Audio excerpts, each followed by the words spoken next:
Turning now to Fox News Channel's Shannon Bream, she asked our good friend Horace Cooper from Project 21 about President Trump's effort to arrange a ceasefire between Russia and Ukraine. What's going to happen here? The president is presenting the world with these three options. One is that Russia and Ukraine come to terms and resolve this. If they can't, then we are left with whether or not the rest of the world is going to join in this battle. World War I cost us 16 million lives. World War II cost us 60 to 75 million lives. And we're being asked if we will ease into number 2, World War III. And I think the president is saying there's no way that we're going to do this again. Europe has tricked us twice. We're not going to do it again, and that means walking away. Well, here is what he had to say. He sounded a little frustrated in the Oval Office on Friday.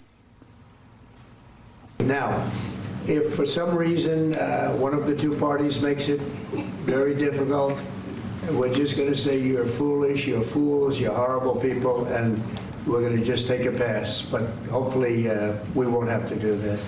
So the issue here is whether or not all of the countries that have been sending munitions and support to Ukraine are willing to now commit to bodies on the field.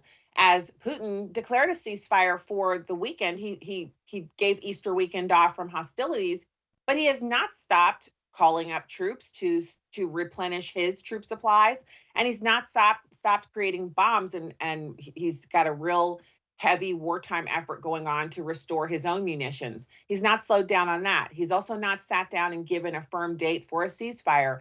And then there's the issue with Zelensky. The moment there's a true ceasefire and hostilities end, Zelensky is out of power. He will be voted out by his people. And if that doesn't happen, he'll be leaving office because there are some alleged war crimes that have been brought to the fore that people are accusing Zelensky of partaking in while the Ukrainians were fighting for their country. So what happens? What will the West do?